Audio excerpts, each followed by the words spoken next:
Assalamualaikum, welcome to Misi M Channel.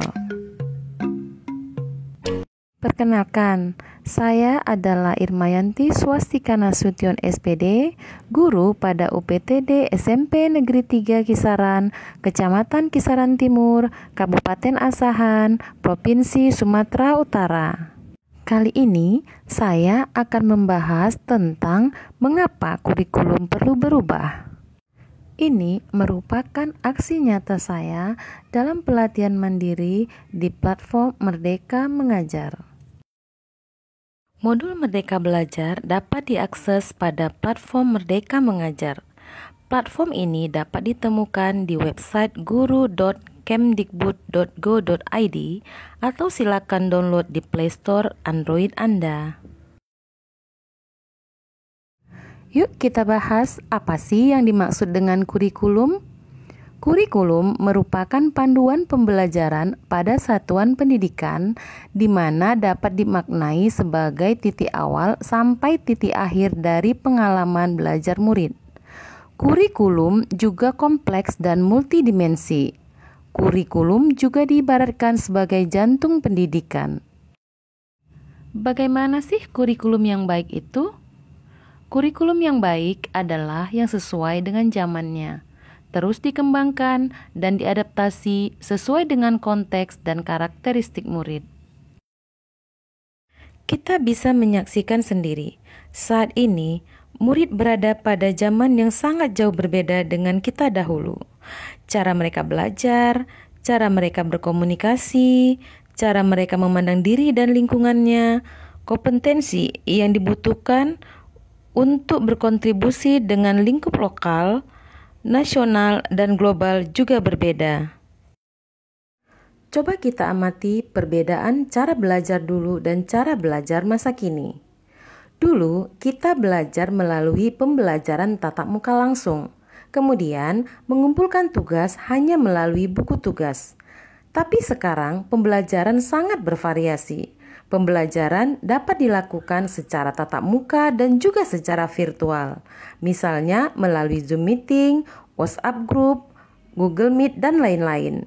Pengumpulan tugas juga sudah bisa dilakukan dengan menggunakan berbagai aplikasi, misalnya Google Classroom. Kemudian kita sudah melihat cara berkomunikasi zaman kini juga sudah mulai berbeda. Dulu kita berkomunikasi secara langsung melalui surat ataupun telepon. Namun sekarang komunikasi dapat dilakukan dengan cara yang beragam dengan tersedianya aplikasi WhatsApp, video call, Messenger, Instagram, dan media sosial lainnya. Nah, jika kita lihat dalam memilih cita-cita juga sudah berbeda. Dulu ketika murid ditanya tentang cita-cita mereka hanya menyebutkan cita-cita yang umum saja, misalnya menjadi guru, dokter, polisi, dan profesi pada umumnya. Tetapi sekarang jika ditanya tentang cita-cita, mereka akan menjawab untuk menjadi YouTuber, presenter, pembuat robot, dan pembuat aplikasi tertentu sesuai dengan tren di zamannya. Menurut Ki Hajar Dewantara, Bapak Pendidikan Nasional Indonesia menjelaskan tentang pengertian pendidikan. Pendidikan yaitu tuntutan di dalam hidup tumbuhnya anak-anak. Adapun maksudnya, pendidikan yaitu menuntun segala kekuatan kodrat yang ada pada anak-anak itu, agar mereka sebagai manusia dan sebagai anggota masyarakat dapatlah mencapai keselamatan dan kebahagiaan yang setinggi-tingginya. Alasan kedua mengapa kurikulum perlu dirubah adalah kurikulum dirancang untuk murid. Murid sebagai rujukan pengembangan kurikulum. Kualitas literasi, numerasi, kesehatan mental, dan sosial emosional murid merupakan pondasi atau prasyarat yang diperlukan oleh murid. Mari kita lihat 6 prinsip pembelajaran paradigma baru. Yang pertama, pembelajaran dirancang dengan mempertimbangkan tahap perkembangan dan tingkat pencapaian peserta didik atau asesmen diagnostik. Yang kedua, membangun kapasitas belajar murid menjadi pembelajar sepanjang hayat. Yang ketiga, mendukung perkembangan kognitif dan karakter murid. Yang keempat, menyesuaikan konteks kehidupan murid. Dan yang kelima, mengarah kepada masa depan yang berkelanjutan.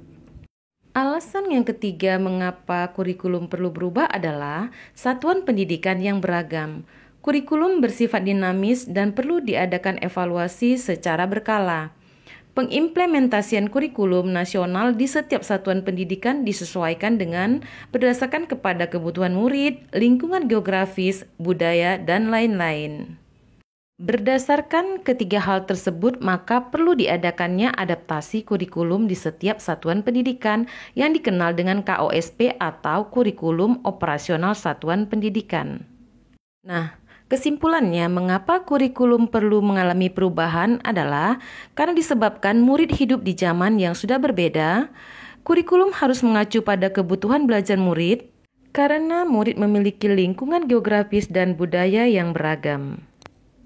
Demikianlah video ini saya buat sebagai aksi nyata saya dalam menyebarkan informasi mengapa kurikulum itu perlu berubah.